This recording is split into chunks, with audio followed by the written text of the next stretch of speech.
who couldn't stop chasing men, who bragged about juggling lovers in public, and who left Hollywood reeling with one forbidden marriage. But one of them would go further than anyone thought possible. Theda Bara's invented vamp persona. Before Hollywood had Clara Bow or Jean Harlow, it had Theda Bara. In the 1910s, she was sold as the screen's first vamp, a woman who destroyed men with her beauty and her desire. But the truth was stranger. Bara's image as a nymphomaniac wasn't born in her private life, it was built in the studio press office. Fox Films signed her in 1915 and turned her into a symbol of lust. Publicists invented stories claiming she was the daughter of an Arabian sheikh and a French actress, raised in the desert where passion ruled her world. In reality, she was Theodosia Goodman, a middle-class girl from Cincinnati. But the myth worked. Fans believed they were watching a woman consumed by carnal hunger both on and off the screen. In films like A Fool There Was, 1915, Bara played women who seduced and destroyed men. Her characters were labeled as man-eaters, and soon the gossip press blurred the line between role and reality. Magazines hinted that Bara lived the same way in Hollywood, moving from one lover to another, unstoppable in her appetites. Theda played along. She gave interviews that leaned into the fantasy, dressing in exotic costumes and talking about love as if it were her daily meal. Audiences devoured it. She became one of the biggest box office draws of the silent era. Yet those who knew her privately told a different story. Co-stars remembered her as quiet, home-loving, and loyal to a long-term partner. She wasn't throwing wild parties or chasing dozens of affairs. She was living a normal life while the studios painted her as the most dangerous woman alive. Still, the label stuck. By the late 1910s, Bara's name was shorthand for insatiable lust. The word vamp itself entered the dictionary thanks to her movies and publicity campaigns. She was called a nymphomaniac before the word was even common in American culture. Theda Bara's reign was brief. By the early 1920s, audiences moved on, and most of her films were lost to history. Pola Negri's Hollywood Affairs. When Pola Negri landed in Hollywood in the early 1920s, she brought scandal with her. The Polish star was already famous in Europe for dramatic love affairs, and she wasted no time creating headlines in America. Studio bosses wanted her exotic charm on screen. The tabloids wanted her romances off it. Her first conquest was Charlie Chaplin. Reporters spotted the two together constantly, sparking rumors that she had bewitched Hollywood's most powerful comedian. Chaplin called her wonderful, but the affair fizzled as quickly as it began. For Negri, that didn't matter. A new partner always seemed to be waiting. Then came Rudolph Valentino. Their affair became the most public of her career. They attended premieres arm in arm and were photographed in intimate moments. When Valentino died suddenly in 1926, Negri staged a dramatic performance at his funeral. She threw herself onto his coffin, wept uncontrollably, and ordered a massive floral arrangement spelling out her name. The press called it tasteless, accusing her of turning tragedy into theater. That display cemented her image.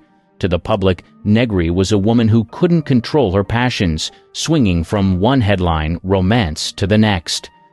Gossip writers claimed she had affairs with director Ernst Lubitsch and various producers, describing her as impulsive and insatiable. Whether true or not, the stories sold papers. Negri didn't hide from the attention. She leaned into her reputation, appearing in gowns and jewels that screamed indulgence. When asked about her love life, she brushed off criticism with a shrug. To her, scandal was part of the performance. Her compulsions didn't stop in Hollywood. Back in Europe, she was linked to royalty, including rumors of a fling with Crown Prince Wilhelm of Germany. She seemed to crave romance as much as she craved fame. By the late 1920s, Negri's Hollywood career faltered. Audiences grew tired of her accent in the sound era, but her reputation as a compulsive lover stayed with her long after she left Los Angeles. Even decades later, obituaries recalled her affairs as much as her films. Pola Negri may not have stayed America's star for long, but she set a template. Desire, scandal, and drama were as bankable as talent, and she delivered all three in excess. Lupe Velez's uncontrollable passions. If any star lived up to the nickname Mexican Spitfire, it was Lupe Velez. She burst into Hollywood in the late 1920s with wild energy and carried the same intensity into her private life. Velez was as famous for her romances and temper as for her films, and she never pretended otherwise. Her most notorious relationship was with Gary Cooper. They spent years together, but it was anything but peaceful. Friends recalled fights that turned violent, with Velez throwing dishes and chasing him with knives during jealous rages. Studio executives begged Cooper to end it, fearing her volatility would ruin his career. He eventually left, but Velez only moved on to the next headline romance. She dated Olympic swimmer-turned-actor Johnny Weissmuller, and that relationship brought more chaos. The two fought publicly, sometimes in front of reporters. They married in 1933, but the constant battles ended in divorce 5 years later. Gossip columnists said the fights were so explosive that neighbors could hear them from the street. Velez's appetite for partners seemed endless. She was linked to screen idols like Charlie Chaplin, Clark Gable, and even Errol Flynn. Rumors spread that she rarely spent a night alone, and the press treated her affairs as open entertainment. Unlike other actresses who denied scandals, Lupe laughed them off and sometimes confirmed them herself. What set her apart was her lack of restraint. Velez didn't hide her emotions, whether it was love, anger, or jealousy. At parties, she made scenes when lovers flirted with other women, and the papers rushed to cover every outburst. To fans, she was unpredictable, exciting, and dangerous. Her compulsions made her unforgettable, but they also overshadowed her career. By the late 1930s, she was typecast in fiery roles that mirrored her personal life. Hollywood saw her as the woman who couldn't control herself, on screen or off. Tragically, her story ended in 1944 when she took her own life at just 36. The press remembered her less for her films than for her chaos, framing her as the woman who lived and died without ever holding back. Jeanette MacDonald's double life. On screen, she was the picture of wholesomeness. MGM sold her as the prim soprano who floated through musicals in gowns and lace, paired with Nelson Eddy in romances that promised purity. To audiences, she was untouchable, a symbol of restraint. But behind the curtain, her private life told a far different story. Biographers later revealed that MacDonald's long-running relationship with Nelson Eddy went far beyond the scripted duets. Sharon Rich's Sweethearts details their affair, describing a bond that lasted for years despite studio interference.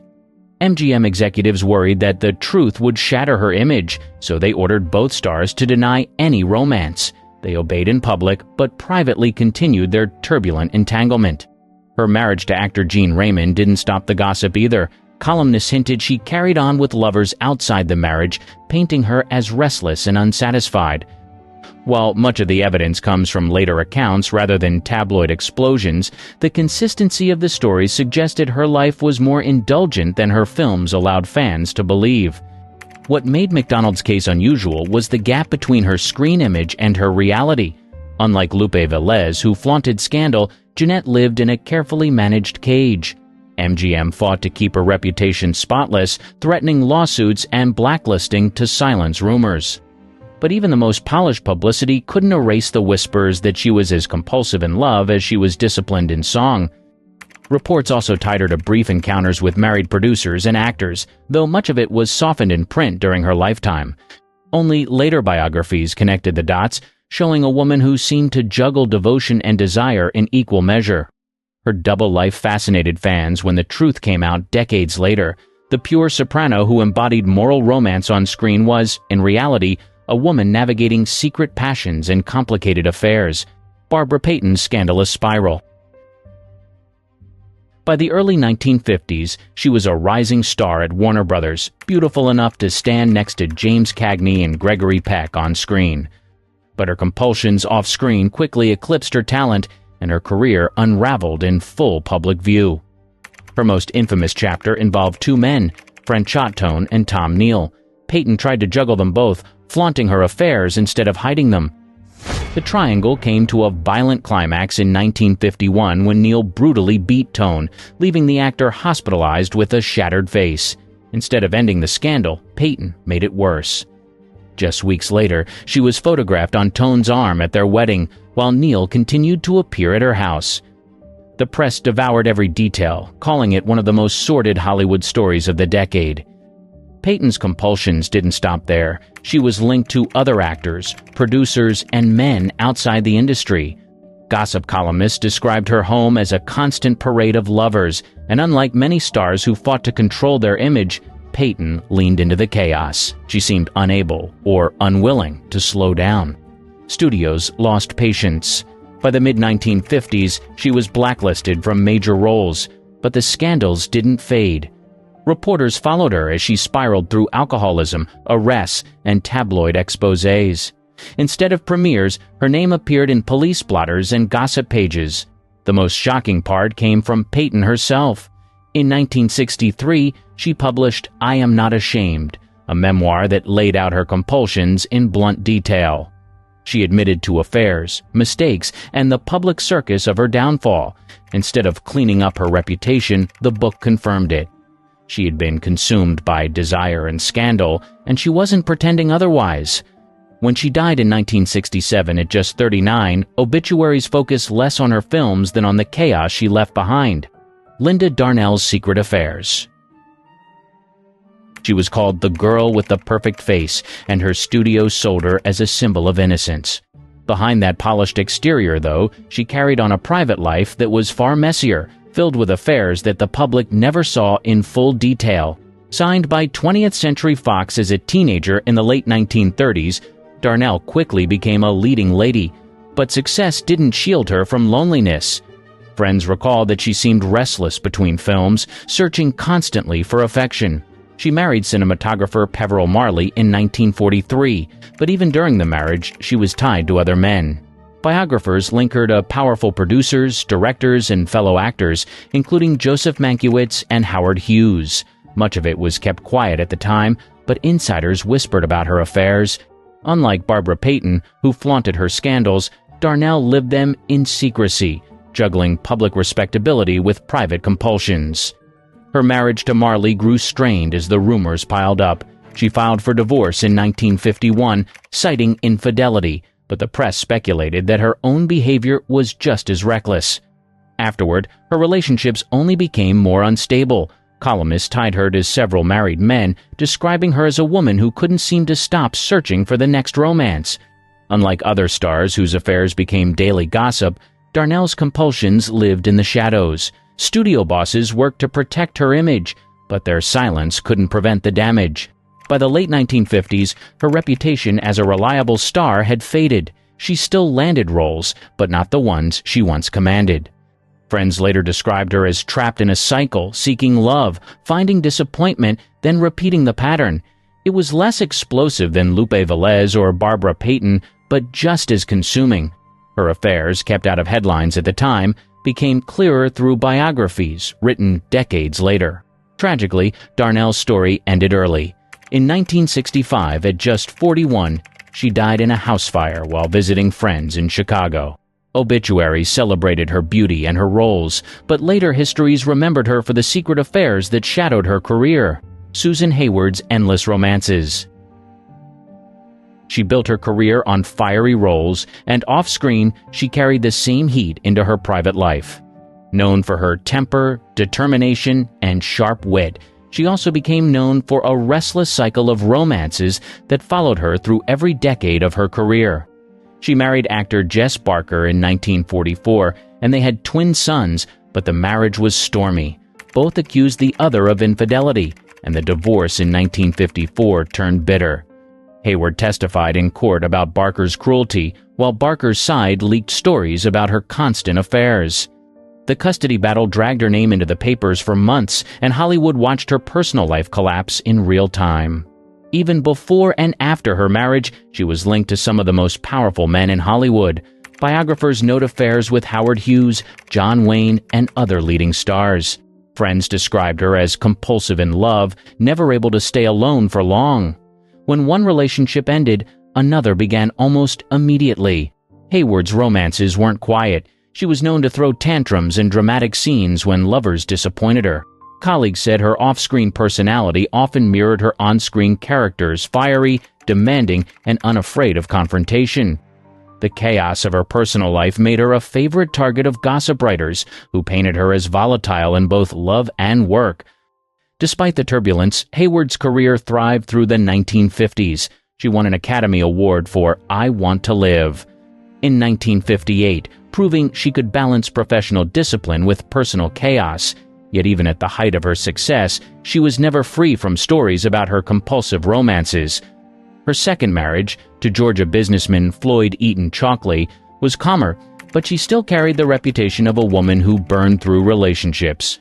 Biographers later wrote that she seemed addicted to the intensity of love even when it destroyed her peace. Gloria Grahame's compulsive chaos.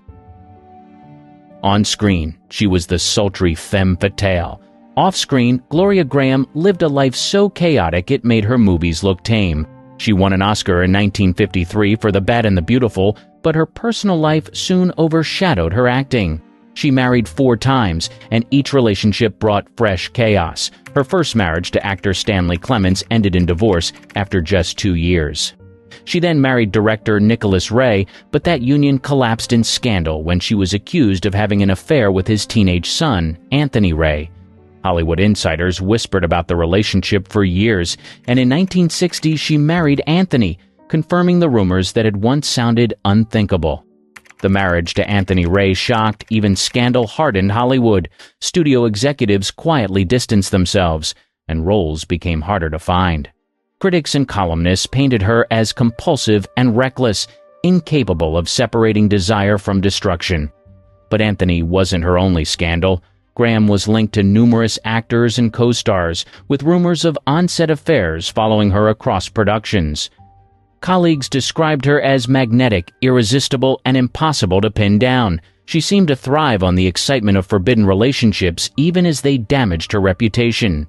Her compulsions also showed in her obsession with her appearance.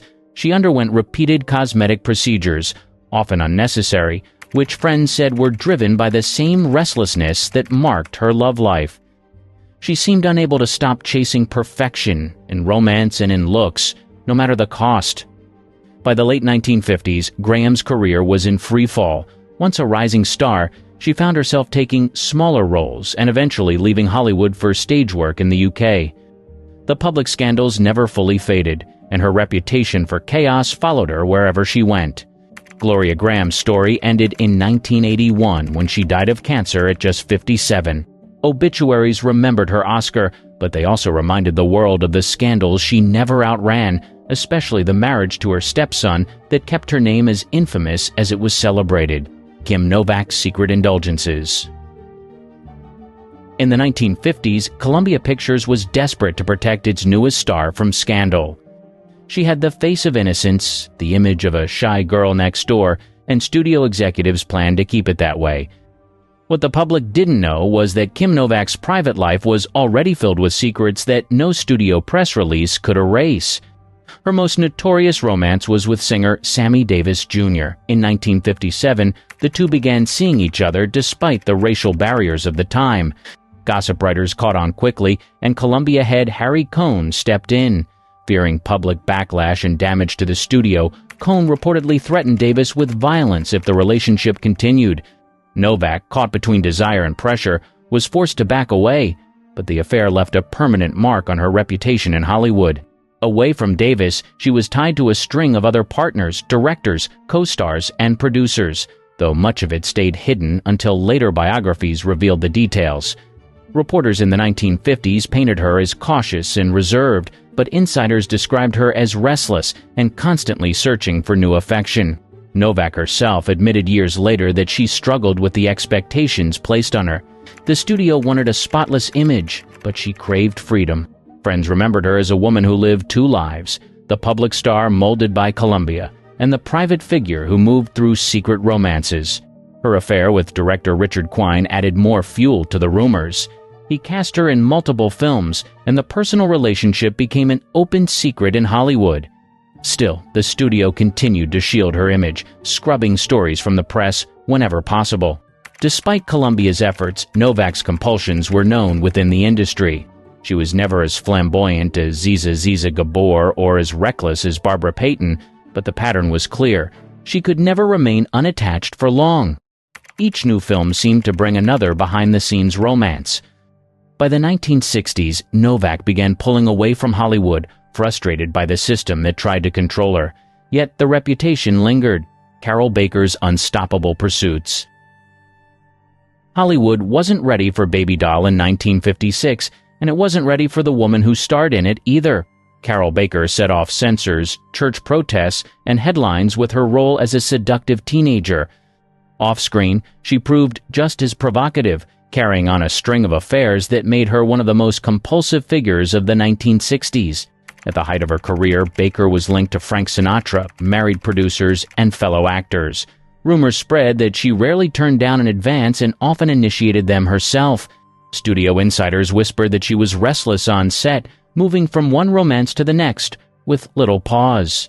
Her marriage to actor Jack Garfien offered no stability. Biographers note that she pursued other men even while married, leading to constant fights.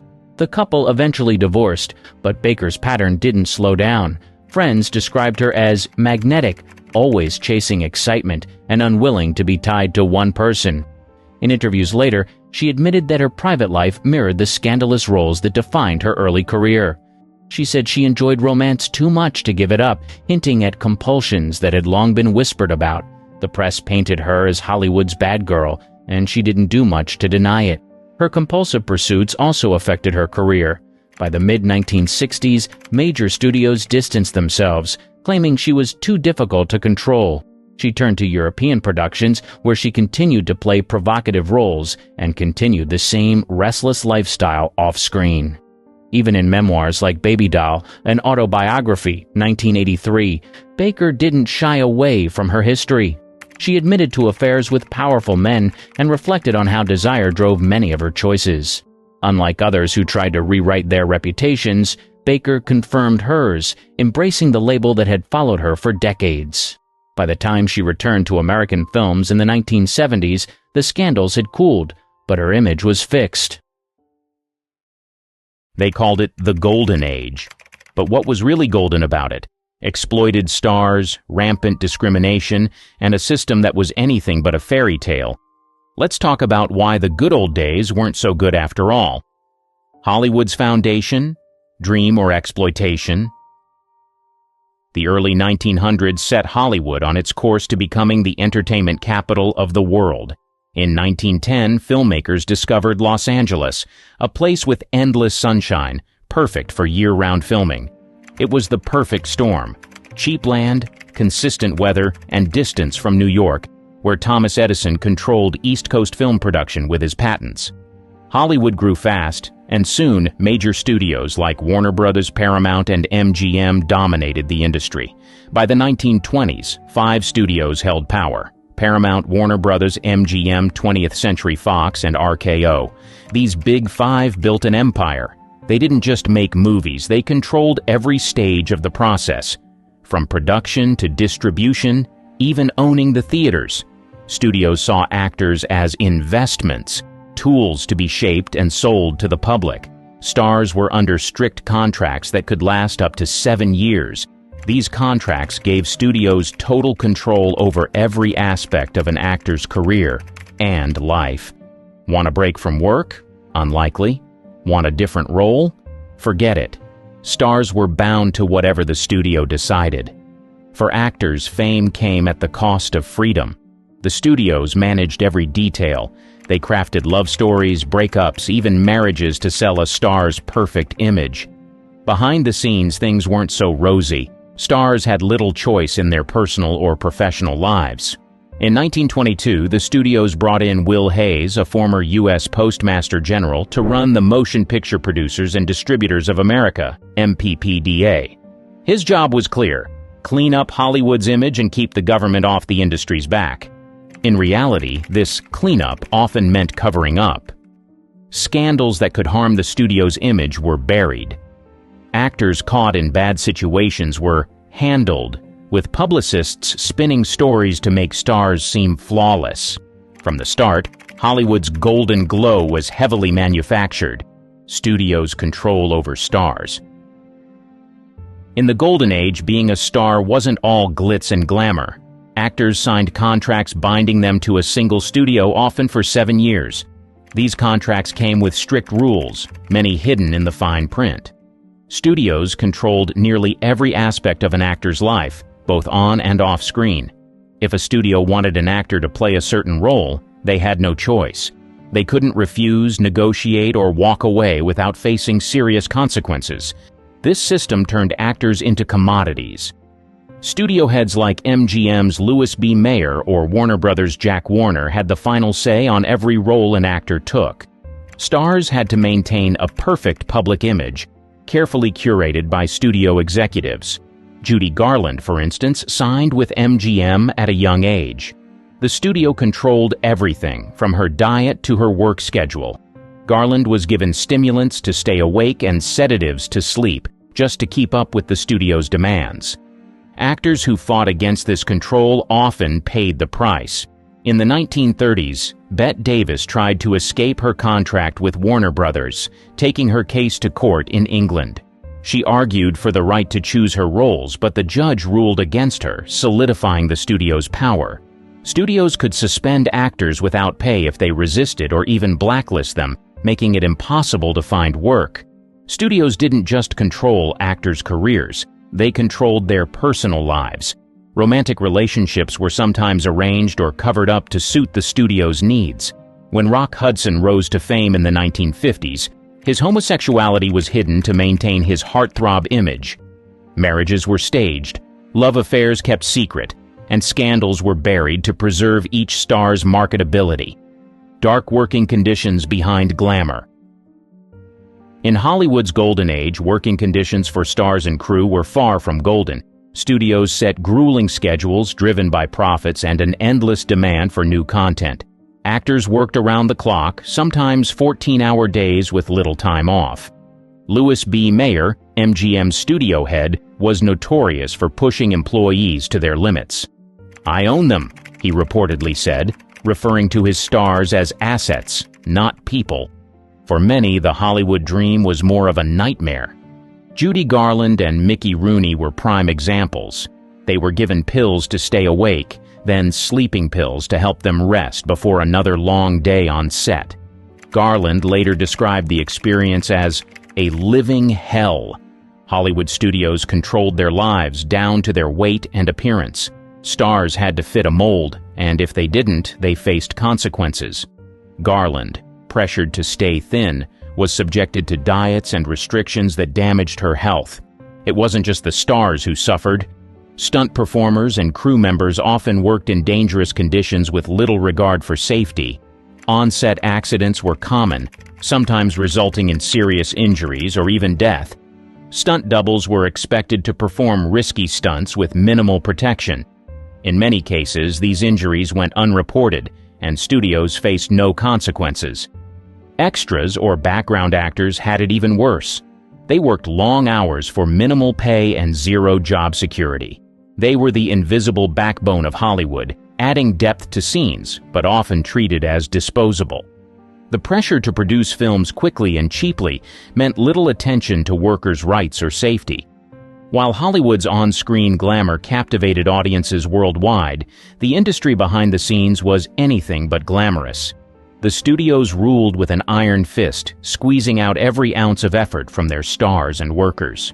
It was a system that valued profits above all else, leaving many exhausted and mistreated in its wake. Censorship and the Hays Code. In 1934, the Hays Code changed Hollywood forever. Named after Will Hays, a former U.S. Postmaster General, the code enforced strict moral guidelines on films. It banned scenes of violence, sexuality, and anything deemed immoral. Couples couldn't share a bed. Crimes had to end with punishment. For Hollywood, it was a new era of censorship, dressed up as a moral crusade.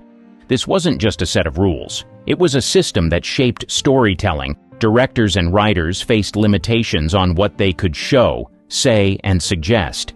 If a character committed a crime, they had to face consequences on screen.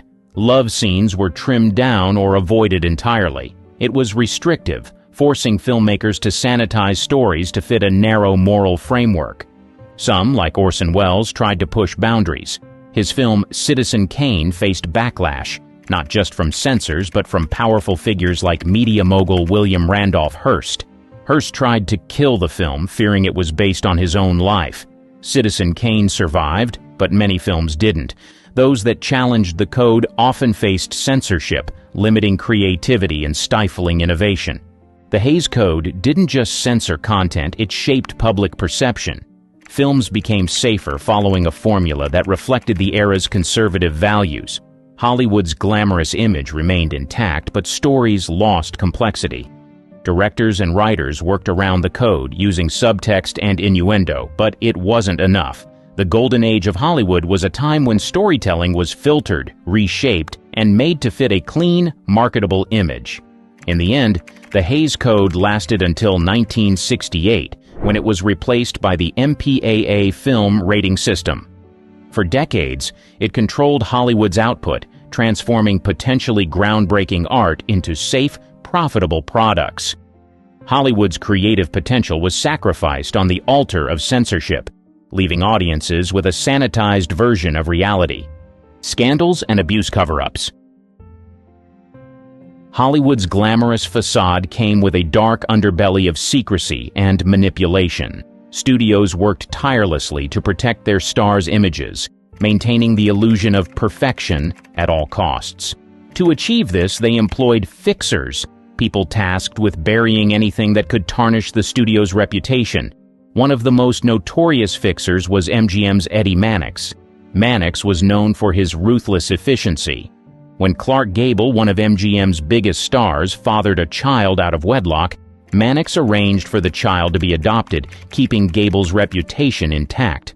Scandals like these were kept out of the headlines, preserving the carefully curated images of Hollywood's most beloved stars. But these cover-ups went beyond affairs and image management. Abuse, harassment, and exploitation were widespread in Hollywood, and studios often protected powerful men to avoid public scandal.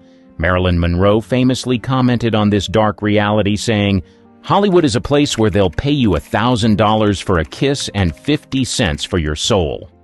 Monroe knew this firsthand. Early in her career, she faced relentless pressure and harassment, but with no one to turn to. Speaking up would mean risking her career. So, like many others, she stayed silent. One of the most shocking and tragic examples of Hollywood's cover-up culture was the case of Patricia Douglas. In 1937, Douglas attended a party hosted by MGM, intended as a night of celebration for studio executives and potential investors. Douglas, an extra in Hollywood, was allegedly assaulted at the event. When she reported the incident, she expected support. Instead, MGM used every tool at its disposal to silence her. The studio orchestrated a smear campaign against Douglas, painting her as promiscuous to discredit her claims. Her credibility was destroyed, and with it, her career. Douglas's case faded from the public eye, leaving her without justice or support. These fixers weren't just protecting images. They were protecting an entire system where power imbalances and abuse went unchecked. Survivors were silenced, reputations preserved, and the studios carried on as if nothing had happened. For every scandal that was managed, countless others were buried. Hollywood's fixation on maintaining its golden image meant that people were seen as expendable. Profits came first, and morality took a back seat. Systemic racism in casting. Hollywood's golden age wasn't just exclusive, it was actively discriminatory. Casting decisions reflected a narrow vision where white faces dominated screens, and roles for people of color were rare or stereotypical. Actors of color were often typecast, playing caricatures rather than complex characters. Native Americans, Asians, Black Americans, and Latinos were either excluded or assigned minor, demeaning roles. When people of color did appear in Hollywood films, it was usually to reinforce stereotypes. Take Anna May Wong, the first Chinese-American movie star. Wong was often cast as the exotic other, rarely offered roles outside the stereotyped dragon lady or China doll tropes. In 1935, Wong lost the lead role in The Good Earth, a film about Chinese peasants, to a white actress, Louisa Rayner, who played the role in Yellowface. Wong famously remarked, Why should I be in the picture? The only part left for me is the unsympathetic role of a daughter-in-law. Black actors faced similar restrictions. Hattie McDaniel, a talented actress, became the first black actor to win an Oscar in 1940 for her role as Mammy in Gone with the Wind. Yet, she often played maids, perpetuating the servant stereotype. McDaniel even once said, "I'd rather play a maid than be one," reflecting the limited options available to her and other black actors. Hollywood's refusal to allow black actors diverse roles contributed to harmful racial narratives, reinforcing prejudice in society. Whitewashing was also common.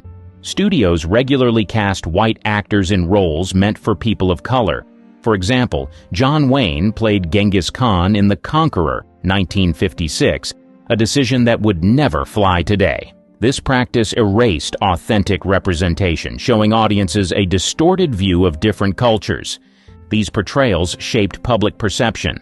Stereotypical roles and whitewashing in the Golden Age told audiences a narrow story, one that placed white actors at the center and reduced everyone else to background roles. Hollywood controlled the narrative, marginalizing minority actors and reinforcing racial hierarchies on screen.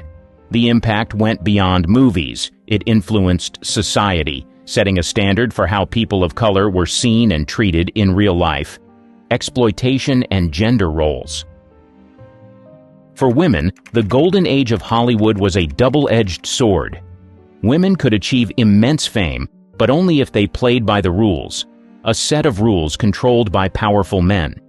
Actresses were expected to fit idealized versions of femininity, beautiful, thin, glamorous, and submissive. Studio heads like Louis B. Mayer at MGM set the standards, and anyone who didn't conform was either forced out or never hired. Studios actively controlled actresses' appearances. Judy Garland, only a teenager when she signed with MGM, was pressured to stay thin. Studio handlers monitored her meals and gave her diet pills, establishing a toxic routine that haunted her career. Marilyn Monroe, one of Hollywood's biggest icons, experienced similar pressures. Monroe was sexualized from a young age, marketed as the ultimate blonde bombshell. Studios saw her as a commodity, not an artist, and treated her accordingly. Harassment was rampant, and actresses often had little protection. Shirley Temple, who started acting at the age of 4, recalled being subjected to inappropriate advances even as a child. In her autobiography, Temple recounted an incident with an MGM producer when she was just 12 years old. This kind of behavior was disturbingly common, yet Hollywood protected the powerful men behind it, prioritizing profits over the well-being of its actresses. Actresses faced even more restrictions on screen. The Hays Code, which set strict rules about morality in film, reinforced gender stereotypes. Women were often cast as the damsel in distress, reinforcing a submissive, dependent role.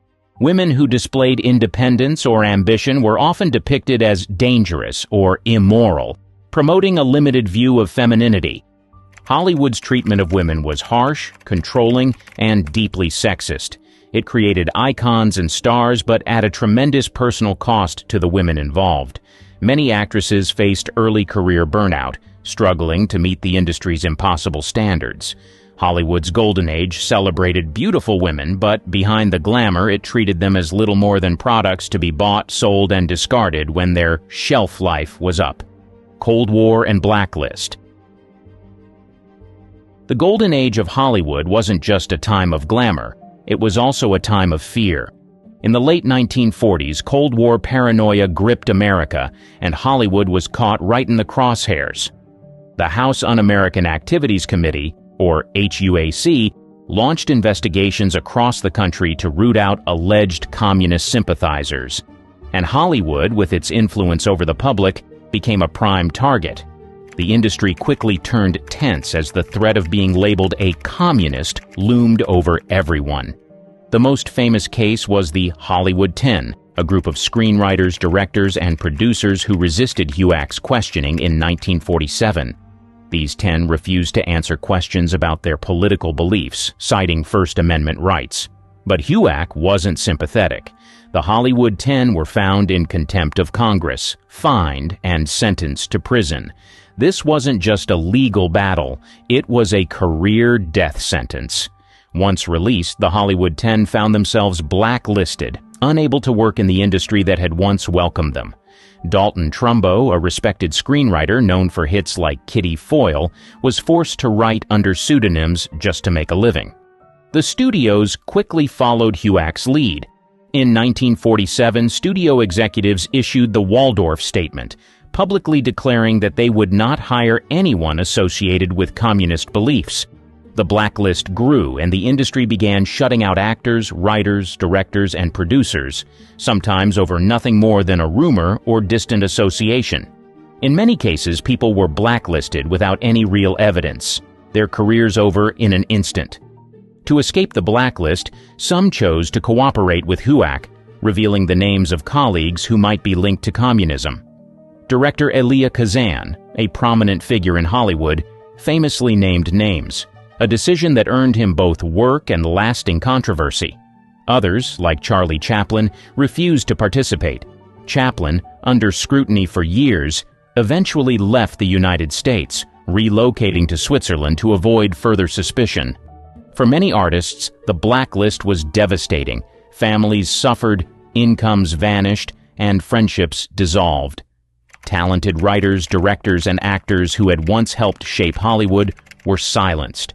They were erased from the industry they helped build.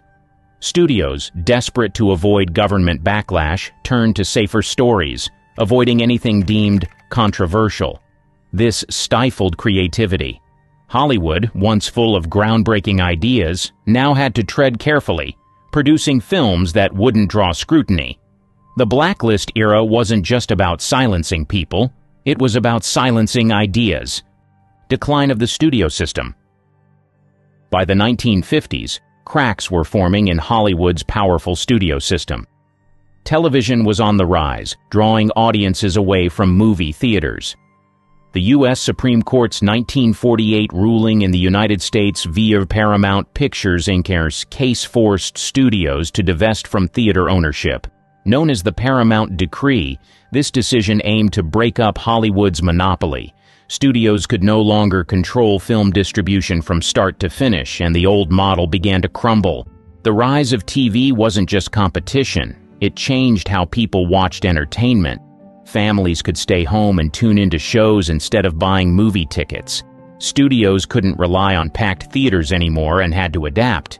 This shift also meant actors and other creatives gained more freedom, gradually breaking free from the restrictive contracts that had once controlled their careers. Labor movements also gained momentum, demanding better working conditions and fair pay. Actors like Olivia de Havilland pushed back, even suing Warner Brothers in a landmark case in 1943. She won, securing the de Havilland Law, which limited the length of contracts and gave actors more control over their careers. This case marked a turning point, challenging the studio's hold over talent. But the end of the Golden Age didn't mean Hollywood left all its issues behind. The legacy of racism, sexism, and control lingered. Though the studio system's power waned, many of the same industry norms persisted, continuing to shape Hollywood's culture. Even as new waves of filmmaking began in the 1960s, many artists still felt the shadows of the studio system and its decades-long influence. Forget bad acting. That's easy to forgive. What these actors did behind closed doors, that's where the real horror stories live. And somehow, they still got standing ovations. Laurence Olivier's on-set bullying. He was already one of the biggest names in British acting when he signed on to direct and star in The Prince and the Showgirl, 1957. His co-star? Marilyn Monroe, Hollywood's biggest export at the time. What should have been a dream pairing turned into a toxic disaster. Olivier made it clear from day one that he didn't respect Monroe. He mocked her acting style, called her unprofessional, and told crew members she was just a body, not an actress. According to accounts from the set, he hated her method acting process and refused to accommodate her needs. Monroe often struggled with anxiety and relied on her acting coach, Paula Strasberg, for support. Olivier banned Strasberg from the set and then mocked Monroe for falling apart. Tensions got so bad that Monroe would cry between takes. Crew members said Olivier humiliated her in front of others, rolling his eyes and whispering insults during her scenes. Colin Clark, an assistant on set, later wrote in his memoir that Olivier purposely made things harder for Monroe, knowing it would throw her off. He reportedly told one crew member, "All she has to do is be sexy. Why is that so difficult?" Olivier didn't hide his contempt. In interviews, he called her impossible and blamed her for production delays, even though Monroe was dealing with health issues and pressure from both studios. Her husband, Arthur Miller, who visited the set, later said Monroe was emotionally bullied by Olivier from start to finish. After filming ended, Monroe refused to ever work with him again. Olivier, for his part, wrote later that directing her was like trying to teach a pig to sing. That quote stuck, and not in a good way. There were no public consequences, but the stories survived, and they paint a very different picture of the so-called legend. Jerry Lewis's co-star harassment. He made his name as a comic genius, but behind the scenes, he was a nightmare for many of the women who worked with him. Several former colleagues have since spoken out, describing a long pattern of inappropriate behavior, emotional abuse, and control. In the 1950s, actress Karen Sharp was cast opposite Lewis in The Disorderly Orderly. She later said Lewis invited her to his office and made an inappropriate move that left her feeling cornered and unsafe. When she rejected him, he told her she'd never work again and followed through. She never did another major film. In her words, "He was abusive and cruel. If you said no, you were done." Hope Holliday, who worked with Lewis in The Ladies' Man, told a similar story. She said he cornered her in a dressing room and forced himself on her. She escaped, but the fear stuck with her for decades. She didn't speak publicly until after his death. These weren't isolated stories. In the 1960s and 70s, Lewis kept a tight grip on his sets, especially around female cast members. He would limit their screen time, speak down to them, and brag that he alone decided who stayed and who got cut. He often used sexual threats as leverage. Lewis also had a reputation for humiliating his co-stars. On more than one set, he would make actresses read lines in front of the full crew while he interrupted with vulgar jokes. If they didn't laugh, he'd replace them. One assistant recalled him saying, "If she can't take a joke, she can't be in my picture." Many of these stories didn't come out until after Lewis died in 2017. But once the curtain lifted, the pattern was hard to ignore. Decades of silence, intimidation, and quiet blacklisting, all hidden behind a goofy smile and slapstick gags. Rex Harrison's cruel cast behavior. He built his career playing charming, upper-class men. In real life, he was known for being cold, rude, and often cruel, especially to those who couldn't fight back. Directors, co-stars, and crew described him as arrogant, condescending, and openly hostile to anyone he didn't respect. In the 1950s, his behavior drew serious concern when actress Carol Landis passed away shortly after their relationship reportedly ended. Harrison was married at the time. Landis rumoredly left a note, which vanished before police arrived. Harrison was the last person to see her alive. While he wasn't charged, his studio rushed to bury the story. Landis's family and friends believed he pushed her aside after promising her a future. His next big scandal came during the Broadway run of My Fair Lady. Julie Andrews, who played Eliza Doolittle, kept things professional, but insiders said Harrison treated her like a servant. He demanded the spotlight, refused to rehearse with understudies, and insisted on top billing even when Andrews started stealing the show. Stagehands said he often refused to speak to her between scenes and mocked her singing voice. On film sets, Harrison's temper was just as nasty. During Dr. Dolittle, 1967, he regularly exploded at crew members and demanded constant rewrites to suit his mood. He got into shouting matches with the director and made racist remarks about extras hired for background scenes. The production went over budget largely because of his delays and demands. Despite his reputation, Harrison kept getting major roles. Studios looked the other way because he delivered strong performances. But to the people behind the scenes, he was a constant source of fear and stress. He won an Oscar. He got a knighthood. But off-screen, the people who worked with him knew the truth. Rex Harrison made life on set miserable for anyone who wasn't Rex Harrison. Walter Matthau's mean-spirited conduct. He had the face of a grump and the timing of a pro. On screen, he was lovable, curmudgeonly, and always good for a laugh. Off-screen, not so charming. Behind the scenes, Matthau was known for being loud, insulting, and often downright mean. Crew members from his early films said Matthau had no patience for people he considered beneath him. He swore constantly, belittled production assistants, and made extras cry more than once.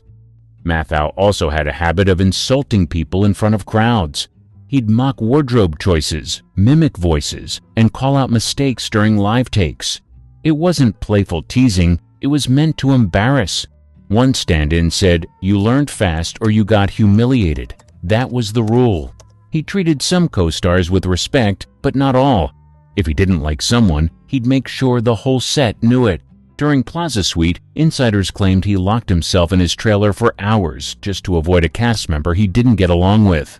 Filming reportedly stopped until he decided to come out. No one dared challenge him. Even directors weren't safe. Matthau would argue about scripts, change lines on the spot, and storm off if he didn't like a scene. He once walked out in the middle of a rehearsal and told the director, "You don't know what the hell you're doing." None of this ever made the press. Studios kept it quiet because Matthau delivered hits, and fans only saw the grumpy charm he perfected on screen. The yelling, the insults, the tantrums, they stayed behind the camera. But ask anyone who worked on his sets for more than a week, and you'll hear the same thing. Walter Matthau wasn't acting like a jerk in his roles. He was just being himself. Dustin Hoffman's harassment era. For years, he was one of Hollywood's most respected actors. But in 2017, his name showed up in headlines for something else. Multiple women came forward with detailed accounts of harassment that dated back to the 1980s. The most widely reported story came from Anna Graham Hunter. She was just 17 when she interned on the set of the 1985 television adaptation of Death of a Salesman. In her account, Hoffman repeatedly made inappropriate comments, asked intrusive personal questions, and touched her in ways that crossed clear boundaries.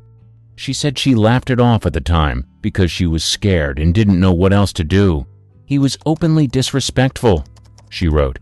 "He did things you don't expect from a man twice your age and a star." Other women came forward with similar stories. Writer Wendy Riss said Hoffman propositioned her during a pitch meeting in the early 90s. When she declined, the meeting ended abruptly. A third woman, Catherine Rossiter, said Hoffman crossed physical boundaries with her regularly during their Broadway run of Death of a Salesman in 1983. She later said the trauma left her with years of anxiety. Hoffman responded to some of the allegations with vague statements, saying he respected women and didn't recall acting inappropriately. In other cases, he issued flat denials. But the number of women and the similarities in their stories made it hard to ignore. Before these reports, Hoffman had a clean public image. Serious actor, Oscar winner, family man. But the 2017 reckoning pulled back the curtain. The stories weren't anonymous. The women had names, faces, and nothing to gain by speaking out. He never faced formal charges, but his legacy now carries a stain. And for many of the people he worked with behind closed doors, that reputation was never spotless to begin with. Chevy Chase's racist, violent set behavior. By 2012, he was already a known headache in the industry. But things hit a new low on the set of Community. What started as minor tension turned into a full-blown disaster, with racism, violence, and offensive jokes all playing a part. It wasn't just one bad day. Chase regularly clashed with the show's creator, Dan Harmon, and took his frustration out on castmates. According to Donald Glover, who played Troy, Chase often made racist remarks between takes. One comment implied that Glover only got laughs because of his race. Glover didn't respond. He later said, "I saw it as Chevy trying to get under my skin, but I just wasn't having it." Joel McHale, who played the lead on the show, had his own issues with Chase. In an interview years later, McHale revealed that Chase injured him during a scene, pushing him too hard in a physical gag. He laughed it off at the time, but behind the scenes, the tension kept growing. Chase refused to rehearse, complained constantly, and walked off set when he didn't like the script. The worst came when Chase reportedly used a racial slur during a heated argument about his character's dialogue. Writers and producers were stunned. Chase later apologized, claiming he was trying to make a point about offensive writing, but no one was buying it. That incident marked the beginning of the end. Eventually, Harmon was fired after clashing with NBC leadership. Chase stayed on for another season but left before filming wrapped. The energy on set never fully recovered. Cast and crew said the atmosphere was toxic, largely because of Chase's behavior. This wasn't new. Long before Community, Chase had been called out for bullying and ego problems on Saturday Night Live, where he once slapped a fellow cast member backstage. But Community made the pattern undeniable and public. He didn't face any formal consequences. No lawsuits, no fines. But the damage was done. The charm had worn off. What was once seen as sharp wit started to look more like plain cruelty. And no one was laughing anymore. James Woods' underage allegations. He always had a sharp tongue and a long list of enemies. But in 2017, things turned serious. Actress Amber Tamblyn publicly accused him of trying to pick her up when she was just 16 years old. Tamblyn said she and a friend, also underage, were at a restaurant when Woods invited them to Las Vegas. When they mentioned their age, he allegedly said, "Even better." Tamblyn posted the story on Twitter after Woods mocked a gay coming-of-age film for featuring teen characters. She followed up with an open letter. "You were 60. I was 16. You knew better." Woods denied everything. He called the story a lie and claimed he'd never even met Tamblyn, but she stood by her account and said she had witnesses. Several other actresses chimed in, backing her tone even if not that specific story. The accusation struck a nerve because Woods had a long record of creepy behavior toward young women. Back in the early 2000s, Woods had a relationship with Ashley Madison, a woman 40 years younger than him. She was reportedly just 19 when they started dating. Years later, he was seen on red carpets with even younger dates, drawing raised eyebrows but little pushback from the industry at the time. Online, Woods didn't help his case. He became known for posting hateful, sometimes threatening tweets. In 2017, he tweeted an image attacking a gender non-conforming child and their parents. When called out, he doubled down. The backlash was fierce, but he refused to apologize. For years, he had been considered one of Hollywood's more intelligent, if difficult, actors. But his public behavior grew more aggressive, more political, and more disturbing as time went on. Studios started backing away. By the end of the 2010s, Woods wasn't just disliked, he was avoided. No formal charges were ever filed, but his name became shorthand for an aging actor who used fame as a shield for predatory behavior. And unlike his movies, real life didn't come with a script rewrite. The damage was done, and people were finally paying attention. Jared Leto's disturbing gifts.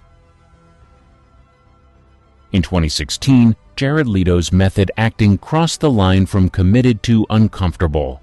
While filming Suicide Squad, he stayed in character as the Joker, not just on camera, but off. What he did in the name of immersion left several cast and crew members disturbed. According to multiple co-stars, Leto sent out bizarre gifts to help everyone get into the mindset of a chaotic villain. These included adult items, strange props, and even a live rat reportedly delivered to Margot Robbie. Viola Davis confirmed that a pig carcass was sent to the cast during a rehearsal. Actor Adam Beach later said the crew was genuinely unsettled.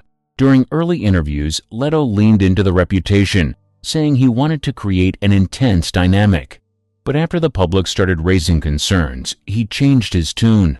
He claimed many of the stories had been exaggerated and said it was all part of getting into character. Mostly fun and games, he called it. The people on set didn't seem to agree. It got to the point where Warner Brothers reportedly asked him to scale things back. Some cast members said they avoided interacting with him during production. What was meant to build tension for the role turned into real stress behind the scenes. This wasn't the only time Leto made headlines for off-screen behavior. Around the same period, complaints over workplace treatment were reportedly filed. And on social media, questions surfaced about his interactions with young fans, though no formal action was ever taken. In the end, Leto's version of the Joker barely appeared in the film, less than 10 minutes of screen time. But the off-camera stories stuck.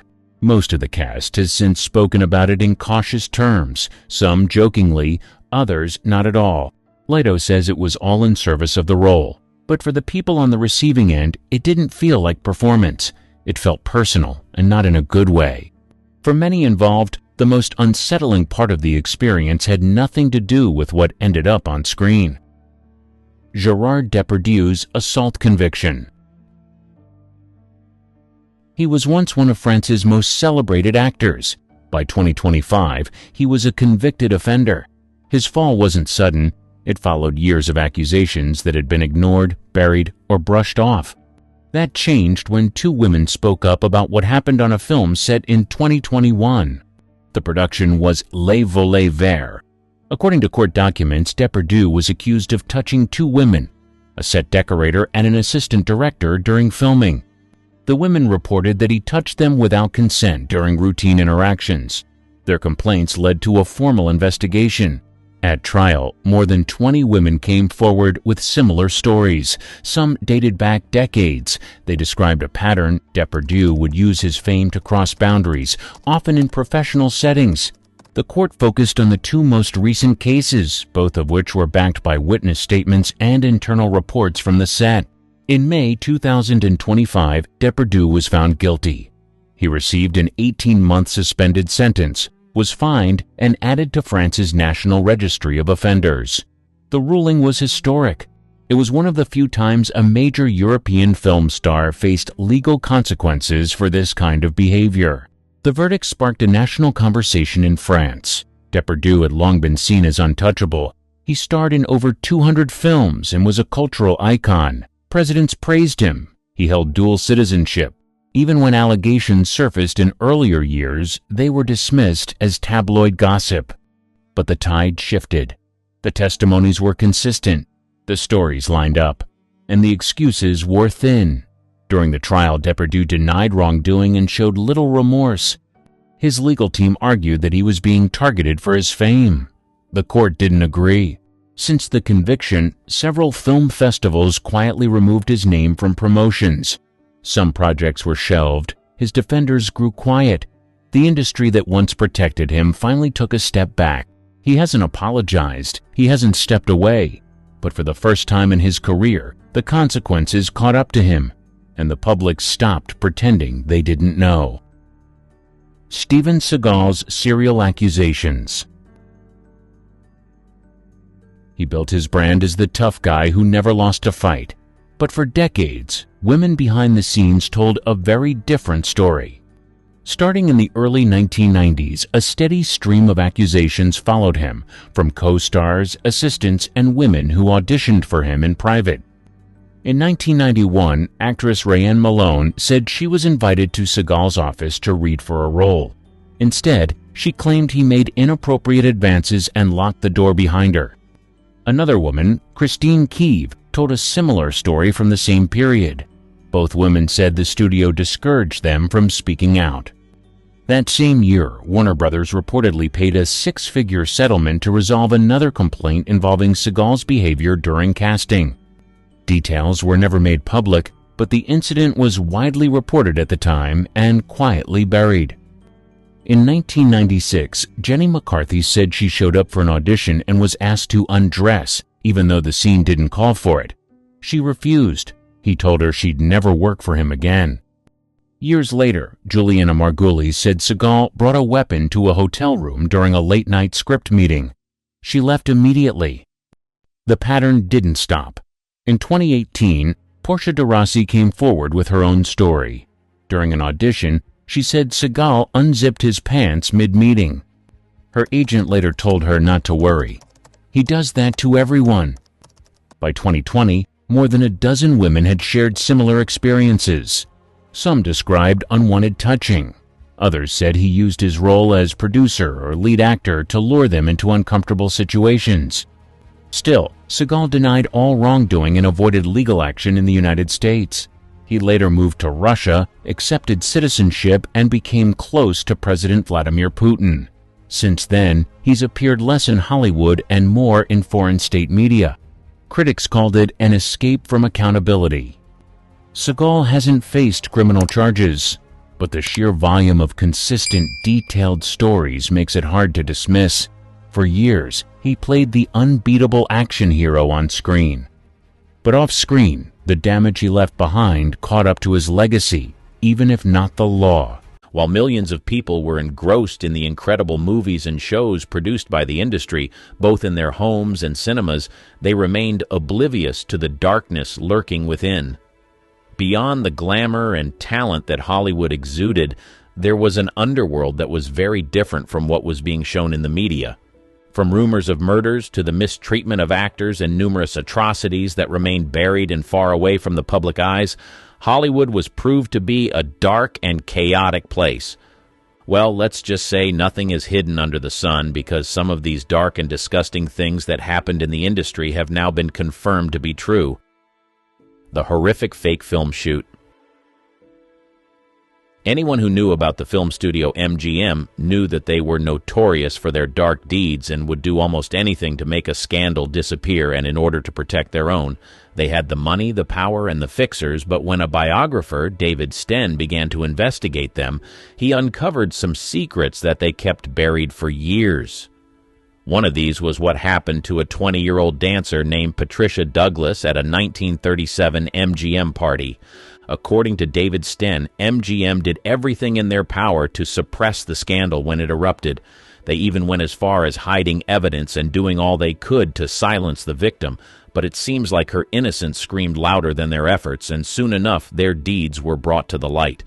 Although MGM was successful at burying the story back in the 1930s, David Sten found some evidence that proved that Patricia's story was real.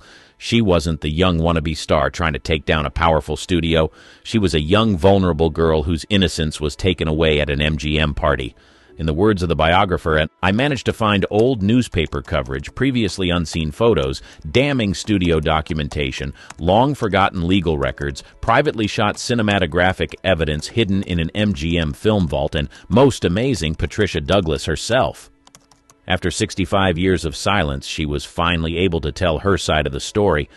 According to Patricia Douglas, that incident completely broke her and turned her life upside down. Before that day, she was living a normal life and was already a part of the entertainment industry. Her love for dancing opened her up to opportunities, and at the age of 15, she had already appeared in 2 classics. Her mother was doing well financially, so she didn't need to work. She only took on a few jobs because she enjoyed it and wanted to keep herself busy. This chestnut-haired lady with porcelain skin would later get a casting call on the 2nd of May, 1937 that changed her life. She had no idea that this call was not what she thought it was, and although she hesitated for a while, she finally said yes. Looking back on that day, Patricia regrets saying yes to that call. In her words, "They never mentioned it was for a party, ever. I wouldn't have gone. Oh God, I wouldn't have gone." Although she and hundreds of other girls were invited for this so-called shoot, they would soon discover that this was no film shoot. It was a party that Louis B. Mayer had, organized to celebrate his salesman for a job well done. But this was no ordinary party. It was going to an alcohol-fueled party where all manner of atrocities would happen. The studio had become the greatest studio in Hollywood, and they bagged distribution deals that will keep them on top for several years. This party as their way of celebrating. Patricia Douglas was one out of the 120 young female dancers that received the casting call. It will surprise you to know that a well-known casting director made these calls so the girls had no idea what was about to happen.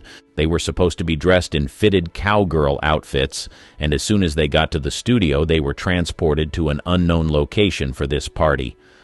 On getting there, Patricia saw over 300 men partying, smoking, and taking all kinds of substances. She didn't see cameras, a crew, or lights. Patricia immediately started to feel uncomfortable, as she had never had any sexual encounter before. She certainly didn't want to be in such a wild party.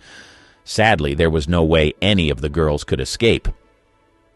As the party went on, a particular salesman called David Rose began to admire Patricia. He pretended to want to teach her a dance step, and before she knew it, he and other friends held her down and poured liquor down her throat. Soon enough, Patricia began to feel sick, and when she went outside to get some air, David Ross dragged her to the parking lot and took advantage of her in one of the cars. Interestingly, a parking attendant witnessed the whole thing, but he later denied. Patricia did not keep quiet about what happened. She told her mother about it, and they were able to hire an attorney, but every legal step she took proved futile. No one believed her. One can only imagine how many other girls went through a similar experience that night. Patricia, the only person who was bold enough to speak up, was shut down and called a liar by MGM. With their connections, money, and power, they were able to shut the case down. Among the evidence that was later found was a letter from publisher William Randolph Hearst to Louis B. Mayer saying, "Shut this down. Make her stop." Do you realize how damaging this is to the whole movie picture industry?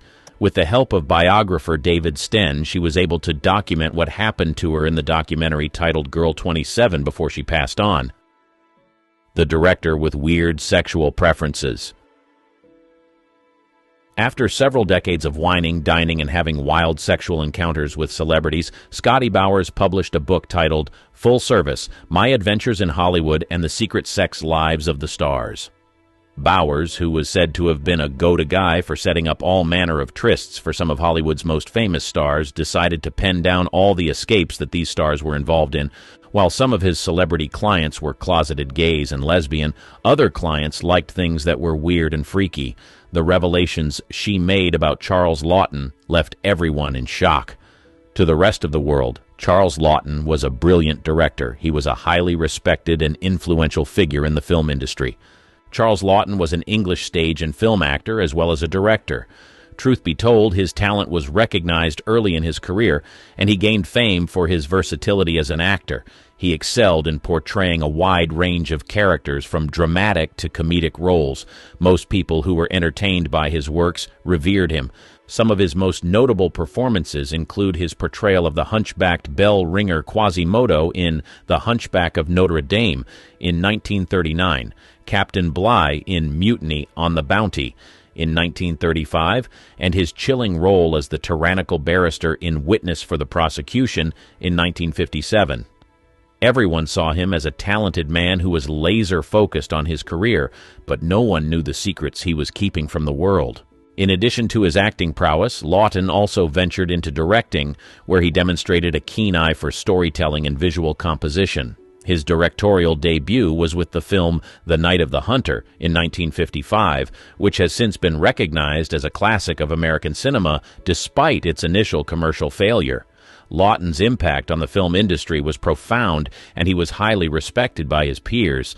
Throughout his career, he received numerous accolades, including an Academy Award for Best Actor for his role in The Private Life of Henry VIII in 1933.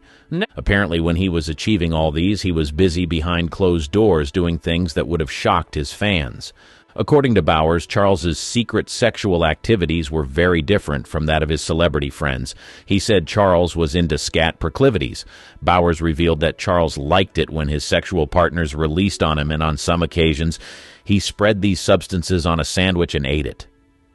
Bowers didn't judge this act, as he was an open-minded person who believed that people should do whatever they wanted, and in his words, "The practice certainly didn't turn me on, but it was patently clear that it was regarded as a normal and acceptable part of sexual activity by its devotees, with Charles Laughton being one of them and Ty Power another. So who was I to judge? To each his own." Who would have thought that this talented man was involved in such sexual acts behind closed doors? Although there were already rumors about what he was involved in, Bauer's book confirmed the rumors and went into detail about what this celebrated director was doing behind closed doors.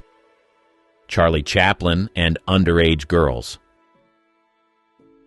He was a highly successful actor who was well respected in the industry. He was known to have inspired many other actors, but when rumors began to circulate about his preference in women, a lot of people lost respect for him. They simply couldn't believe it. Charlie Chaplin, a towering figure in the world of comedy, mesmerized audiences with his timeless humor and poignant performances on the silver screen. Yet, behind the laughter, his personal life was shrouded in controversy, particularly concerning his romantic entanglements. Soon enough, his secret preferences when it came to women became a subject of both fascination and scrutiny. Truth be told, Chaplin's predilection for marrying significantly younger women was evident throughout his life. His first marriage to 16-year-old Mildred Harris at the age of 29 set a pattern that would repeat itself. Despite the considerable age gap, Chaplin seemed drawn to youthful exuberance and innocence. However, his marriages were not devoid of tumult. Harris and Chaplin's union dissolved after 2 years. It would surprise you to know that he went on to date and marry yet another girl that was younger than him. The pattern persisted with Chaplin's subsequent marriages. At 35, he wed 16-year-old Leda Gray, embarking on a controversial journey that raised eyebrows even in the permissive circles of Hollywood. Their marriage was mired in scandal, with Gray alleging that she was coerced into matrimony due to her pregnancy with Chaplin's child. The marriage ultimately ended in a highly publicized divorce, amplifying the whispers surrounding Chaplin's romantic exploits. People found it difficult to reconcile the man he was in Hollywood to the man that was getting married to underage girls. In 1932, Chaplin found himself entangled with 22-year-old Paulette Goddard, who later revealed that she had initially misrepresented her age, claiming to be 17 when they first met. Despite the revelation, Chaplin pursued the relationship, culminating in marriage when Goddard was 26 and he was 47. Their union endured for 6 years, characterized by both moments of bliss and strain, emblematic of Chaplin's tumultuous romantic life. However, it was Chaplin's fourth and final marriage that garnered the most attention and controversy. At the age of 54, he wed 18-year-old Una O'Neill, the daughter of esteemed playwright Eugene O'Neill. This union, though met with incredulity and raised eyebrows, endured the test of time, remaining intact until Chaplin's passing. O'Neill's youthfulness and Chaplin's status as a renowned artist of his era magnified the intrigue surrounding their relationship. Chaplin's preference for younger women, coupled with the circumstances of his marriages, fueled speculation and gossip within the industry. While some viewed his actions as indicative of a romantic spirit unbound by societal norms, others condemned his behavior as exploitative and predatory. The allegations against Chaplin ranged from accusations of manipulation to outright abuse, with his choices seemingly confirming the suspicions harbored by his detractors. There were even rumors that he fled to a different country at a certain point in time in order to avoid certain statutory laws. It seemed like he couldn't help himself, but most people who heard about it were disappointed. They couldn't believe that such a respected man was involved in such. However, despite the condemnation he got from others, he didn't hide the fact that he preferred underage girls. She adopted her own child. Before he became a Hollywood star, it was said that Clark Gable was friends with some questionable people. Perhaps this was why he reached out to a fixer when he discovered that he got a young actress pregnant. What was done after that forever traumatized the child and made her grow up believing that she didn't have parents. If anyone was the epitome of Hollywood masculinity, it was Clark Gable. This charming, leading man-made heart swoon across the globe. He was the kind of guy you'd imagine tipping his hat as he sauntered into a room exuding confidence. And in 1934, he was smack dab in the middle of one heck of a scandal that involved a young actress named Loretta Young. She was a rising starlet with doe eyes and a smile that could light up the silver screen. At just 22, she was already making waves in Hollywood, capturing hearts with her talent and beauty. But little did anyone know she was about to become entangled in a scandalous affair with none other than the dashing Clark Gable. A 34-year-old Gable, already married, diving headfirst into a clandestine romance with the much younger Loretta Young. Their flirtation soon turned into a scandalous affair, and to complicate matters further, Young became pregnant. It was the kind of situation that could spell disaster for both their careers and reputations. Some reports claim that Gable actually forced himself on the actress and that the sexual activities between them were not consensual. When Clark Gable realized how messy the situation was, he reached out to the one person that could fix it, Eddie Mannix, a fixer with connections deep in the heart of Hollywood. He wasn't just any friend to Gable, he was the kind of friend who knew how to clean up messes, no matter how messy they were. Mannix's solution was as ingenious as it was morally dubious. He orchestrated a plan for Young to fake adopt her own child, effectively concealing the scandal of being an unwed mother. It was a move straight out of the Hollywood playbook. Young, determined to protect her child from judgment, went along with Mannix's plan, confiding only in the inner circles of Hollywood's elite. And so Judy, as she would later be named, grew up believing that Loretta Young adopted her. But as Judy grew older, the truth became harder to conceal. It was difficult to ignore the resemblance between Judy and Clark Gable. Soon enough, rumors began to spread, and people started asking questions. Years passed, but secrets have a way of coming to light. On Judy's wedding day, she confronted her mother, demanding to know the truth, and in a moment filled with emotions and regret, Young finally revealed the truth to her daughter. Judy herself later confirmed the truth in her autobiography, Uncommon Knowledge, laying bare the secrets that had been buried for so long. In the end, Eddie Mannix's solution may have spared his friend Clark Gable from immediate scandal, but it couldn't shield him from the consequences of his actions forever. This decision certainly did not spare Judy from the trauma of growing up without parents. Why Mary Nolan had 15 abdominal surgeries. If you have ever heard about Hollywood fixers, then the name Eddie Mannix certainly rings a bell. He was the one who was responsible for making most of MGM Studios' scandals disappear. Whenever something occurred and it could damage the image of the studio, he would go behind the scenes and clean up the mess before the public got to know about it. However, in July 1935, he was not doing someone else's dirty laundry. The scandal was right at his doorstep. His former lover had publicly accused him of maltreating her and ruining her life. He denied all the allegations, but when her friends and family began to speak up about what he did to her, things got a little complicated and he had to find a solution and find it fast. Mary Nolan, Mannix's ex-lover, was a well-known actress in the 1920s. Truth be told, life and career were marked by both successes and personal struggles. Nolan began her career as a Ziegfeld Follies showgirl before transitioning to silent films. She quickly gained attention for her striking beauty and talent on screen. Mary Nolan, initially performing under the name Imogen Robertson in Germany, began her film career there with Verborgene Gluten in 1925, followed by Die Feuertanzerin, which garnered her favorable reviews and a contract offer from Universum Film AG. She worked steadily in Germany until 1927, declining offers from Hollywood producers until Joseph M. Schenck of United Artists convinced her to return to the United States.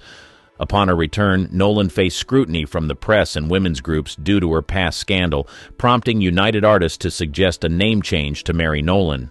She made 2 films with United Artists before joining Universal Pictures in August 1927, where she received good reviews for her role in Good Morning Judge. In the same year, she was said to have been involved in a relationship with Eddie Mannix, who allegedly used his connections to help boost her career. Mannix was married at the time, so they kept their affair a secret for as long as they could. Nolan's career received a significant boost when she was loaned to Metro-Goldwyn-Mayer for West of Zanzibar in 1928, starring alongside Lon Chaney and Lionel Barrymore.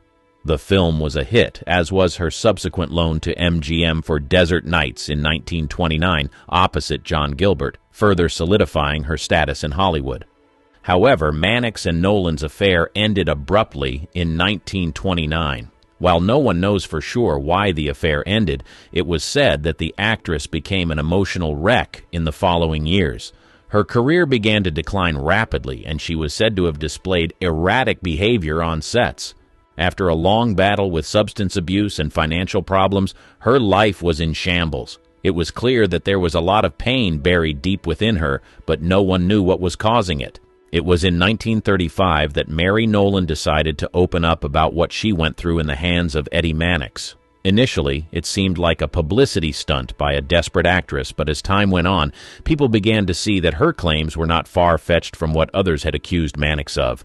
According to her, she lived with him in the Ambassador Hotel from the year 1927 to 1931, and they were actively in an affair at the time. As time went on, he began to treat her badly and would even go as far as hitting her and inflicting wounds on her body. She also claimed that he was responsible for the decline of her career and that he allegedly used his influence to ruin her career at a certain point. However, the most shocking part of her story was on the day he attacked her and hit her abdominal area so badly that she had to be hospitalized. The damages he caused were so severe that she had to undergo over 15 surgeries in order to survive. After she sued him, he denied all she had said and claimed that she was using the story to gain fame and sympathy from the public. But despite his claims, Mary Nolan had a solid army of witnesses behind her. Her friends and family revealed he maltreated her during the time that they were together. He also allegedly forced her to terminate multiple pregnancies, and there were times when she had to go on set with bruises because of how badly he hit her. As expected, Mannix did everything in his power to bury the story. It was said that he sent a private detective to her house to threaten her, and this was what made her drop the lawsuit. While there was no concrete evidence, anyone who heard about Mannix's heinous crimes knew that there was at least an atom in Mary's story. In the end, Mannix won and was able to bury a story that could have potentially ruined his image and career. In 1921, a young actress named Virginia Rappe died under mysterious circumstances at a party hosted by silent film star Roscoe "Fatty" Arbuckle. This controversy was just the beginning. For over a century, Hollywood has been a breeding ground for disturbing rumors that turned out to be all too real. Today we're pulling back the curtain on Tinseltown's darkest truths, the casting couch, early Hollywood's open secret. The term casting couch emerged in the 1920s, referring to a troubling practice where influential men took advantage of aspiring actors for inappropriate favors in exchange for roles. Louis B. Mayer, co-founder of MGM Studios, was notorious for this behavior. Mayer held private meetings with young actresses, often leading to uncomfortable situations. In 1935, dancer Patricia Douglas attended an MGM party where she was reportedly a victim of misconduct by a studio salesman. Despite filing charges, the case was quickly buried. Joan Crawford, who started her career in the 1920s, spoke about her experiences years later. "I never slept with a man I didn't want to. No one ever made me do anything I didn't want to do." However, her words hinted at the pressures faced by many actresses. Marilyn Monroe once said, "Hollywood is a place where they'll pay you $1,000 for a kiss and 50 cents for your soul." This quote reflects the industry's moral bankruptcy. In 1937, child star Shirley Temple, then 9 years old, was inappropriately approached by MGM producer Arthur Freed. When she laughed at him, Freed reportedly exposed himself. Temple's mother quickly removed her from the situation. The silent film era saw its share of scandals too. The Fatty Arbuckle case in 1921 shocked the nation when actress Virginia Rappe died after a party at his hotel. Though Arbuckle was eventually acquitted, the incident shed light on Hollywood's darker side. By the 1930s, the Hays Code was introduced to clean up Hollywood's image. However, behind closed doors, the exploitation continued. Judy Garland's studio-enforced diet pills. Her road to stardom was paved with studio control and dangerous health practices. MGM signed Garland at 13 in 1935. From the start, studio head Louis B. Mayer criticized her weight, calling her "my little hunchback." By 1938, during the filming of Love Finds Andy Hardy, 16-year-old Garland was put on a strict diet. Studio doctors prescribed Benzedrine and amphetamine for weight loss and seconal barbiturate to help her sleep. This dangerous cocktail kick-started a lifelong struggle with addiction. Garland's daily meal often consisted of just soup, black coffee, and 80 cigarettes, along with the prescribed pills. During the filming of The Wizard of Oz in 1939, the studio wanted her to lose more weight. She was 17 and weighed 94 pounds. In 1943, while filming Girl Crazy, Garland collapsed on set multiple times due to exhaustion and malnutrition. The studio's response was to give her a brief rest before pushing her back to work. Garland later recalled, "They had us working days and nights on end. They'd give us pills to keep us on our feet long after we were exhausted. Then they'd take us to the studio hospital and knock us out with sleeping pills." By 1947, Garland's health had deteriorated significantly. She attempted to end herself on the set of The Pirate. Despite this, MGM continued to push her, leading to her suspension in 1948 due to erratic behavior caused by addiction. "I was in the studio system for 15 years and I thought they were going to kill me," Garland said in a 1967 interview. She suffered numerous breakdowns and was admitted to sanitariums multiple times throughout her career. The long-term effects of this studio-enforced regimen were devastating. Garland struggled with addiction and health issues for the rest of her life. She died in 1969 at age 47 from an accidental overdose, a tragic end tied directly to the abusive practices she endured in her youth. Alfred Hitchcock's obsession with Tippi Hedren. His obsession with Tippi Hedren during the early 1960s revealed a dark side to the famed director. Hedren, a model-turned-actress, was discovered by Hitchcock in a TV commercial in 1961. He immediately signed her to a 7-year contract. Hedren's first role was in The Birds, 1963. During filming, Hitchcock's behavior became increasingly controlling. He dictated her wardrobe off-set and forbade her from socializing with the cast and crew. Hedren later stated, "Every time I'd be talking with a male member of the cast or crew, my next exchange with Hitchcock would be icy." The most harrowing incident occurred during the filming of the attic scene. Hedren was told mechanical birds would be used. Instead, live birds were thrown at her for 5 days straight. She suffered cuts, exhaustion, and a nervous breakdown. When a bird nearly pecked her eye, she snapped, "I think you got your scene, Mr. Hitchcock." In 1964, during the production of Marnie, Hitchcock's obsession intensified. He had a mask of Hedren's face made for his personal use and installed a secret door between his office and her dressing room. Hedren recounted a disturbing incident in her trailer. "He touched me inappropriately. It was uncomfortable and deeply unsettling. The harder I fought him, the more aggressive he became." After Hedren refused his advances, Hitchcock threatened to ruin her career. True to his word, he kept her under contract for 2 years without work, effectively stalling her career. Hitchcock's behavior wasn't limited to Hedren. Actress Diane Baker, who co-starred in Marnie, observed, "I saw Hitchcock verbally abuse Tippi and I was shocked." In 1966, Hedren finally broke free from her contract with Hitchcock. However, the director's influence in Hollywood made it difficult for her to find work. She later said, "He ruined my career, but he didn't ruin my life." Hedren kept silent about these experiences for decades, only speaking out in detail in her 2016 memoir, Tippi. Her story shed light on the abuse of power that was all too common in Hollywood during that era. Roman Polanski's assault case. On March 10, 1977, film director Roman Polanski, then 43, was arrested in Los Angeles. The charge, drugging and misconduct of a 13-year-old girl, Samantha Gailey, now Geimer. The incident occurred at actor Jack Nicholson's home during a photo shoot for French Vogue. According to court documents, Polanski gave Gailey champagne and part of a Quaalude. He then allegedly continued with inappropriate actions despite her objections. Gailey later testified, "I was mostly just on and off saying, 'No, stop,' but I was afraid." Polanski faced legal charges on multiple counts related to inappropriate conduct, including allegations involving the use of a controlled substance and misconduct with a minor. He initially pleaded not guilty to all charges, but later accepted a plea bargain.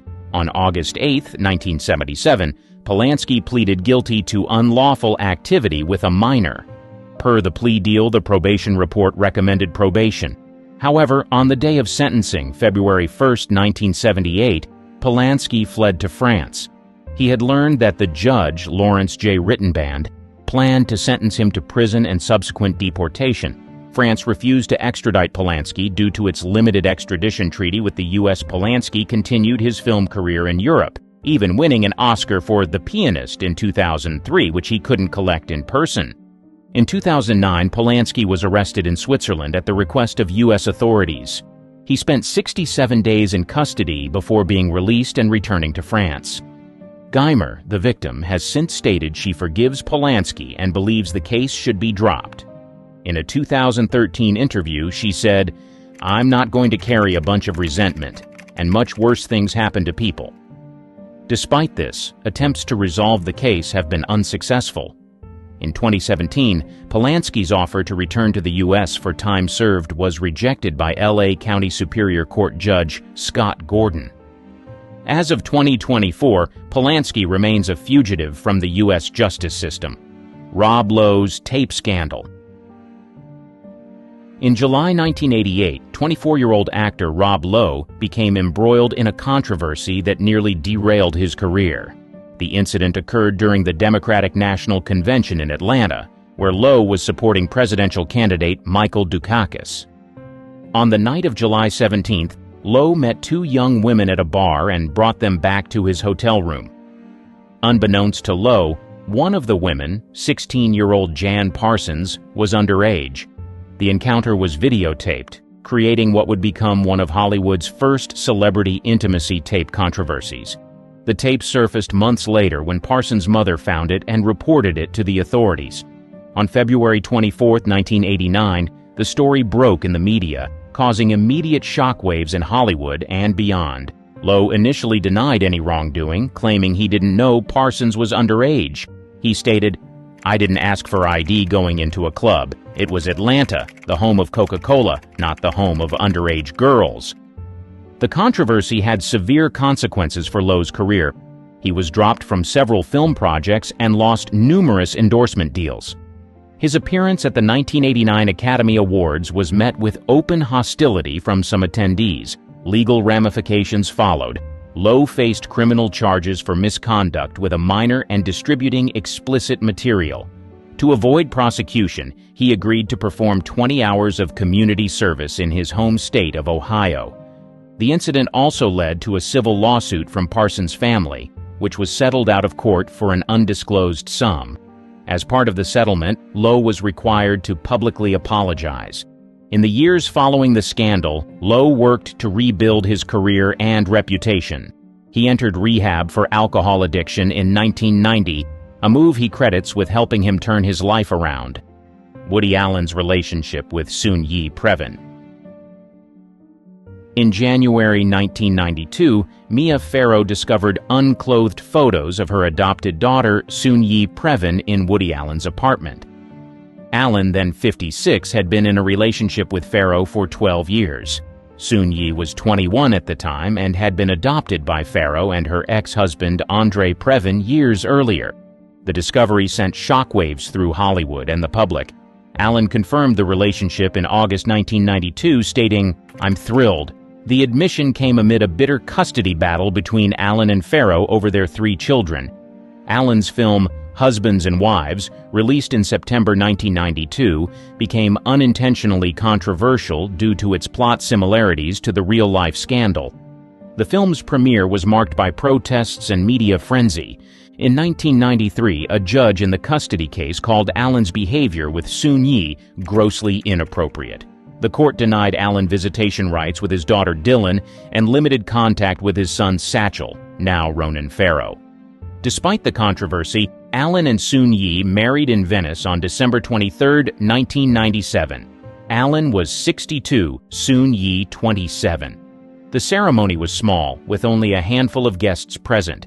In a rare 2015 interview with NPR, Allen addressed the relationship's beginnings. "I was paternal. She responded to someone paternal." This statement further fueled critics who found the relationship's power dynamics disturbing. The scandal significantly impacted Allen's career. Several actors, including Greta Gerwig and Timothée Chalamet, later expressed regret for working with him. Amazon Studios terminated a 4-picture deal with Allen in 2019, citing renewed allegations of misconduct by Dylan Farrow.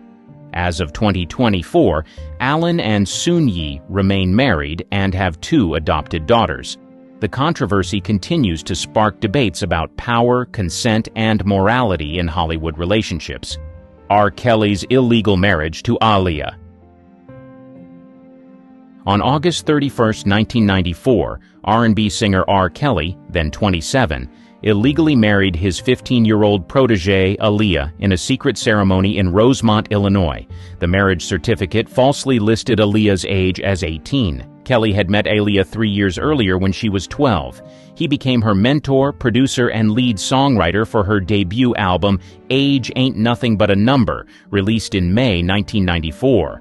The album's title now seems disturbingly prophetic. Vibe magazine published a copy of the marriage certificate in December 1994. The revelation sparked immediate controversy. Aaliyah's family was reportedly furious and moved quickly to have the marriage annulled in February 1995. Kelly's former tour manager, Demetrius Smith, later admitted to obtaining a fake ID for Aaliyah. In the 2019 documentary Surviving R. Kelly, Smith stated, "I was in the room when they got married. I'm not proud of that." Both Kelly and Aaliyah initially denied the marriage. In a 1994 interview, Aaliyah said, "I'm not married. That's all there is to it." She maintained this stance until she died in a plane crash in 2001. The illegal marriage came to light again during Kelly's 2019 arrest on federal charges. Prosecutors alleged Kelly bribed a government official in Illinois to create a fake ID for Aaliyah. In 2021, during Kelly's exploitation trial, a witness testified that Kelly married Aaliyah because he believed she was pregnant with his child. The marriage would have protected Kelly from charges. Kelly was ultimately convicted on all 9 counts against him, including racketeering and exploitation. The illegal marriage to Aaliyah was a key part of the prosecution's case. Harvey Weinstein's decades of serious misconduct. On October 5, 2017, the New York Times published an exposé detailing nearly 3 decades of coercion allegations against Hollywood producer Harvey Weinstein. The article, by Jodi Kantor and Megan Twohey, cited interviews with numerous women in the film industry. Among the first accusers were actress Ashley Judd and former Weinstein employee Laura Madden. Judd recounted a 1997 incident where Weinstein invited her to his hotel room and asked for a massage. Madden described similar experiences in the early 1990s. The article revealed that Weinstein had reached at least 8 settlements with women who accused him of unwanted physical contact and advances. These settlements, dating back to 1990, were often accompanied by non-disclosure agreements.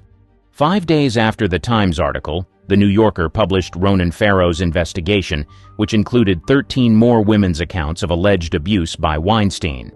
3 women accused Weinstein of SA. Actress Rose McGowan, who had alluded to her experience for years, publicly accused Weinstein of serious misconduct on October 12, 2017.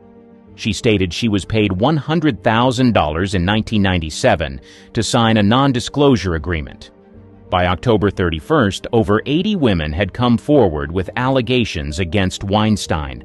The list included high-profile actresses like Gwyneth Paltrow, Angelina Jolie, and Salma Hayek. Weinstein was dismissed from the Weinstein Company on October 8, 2017. He was later arrested and charged in New York on May 25, 2018, for serious misconduct.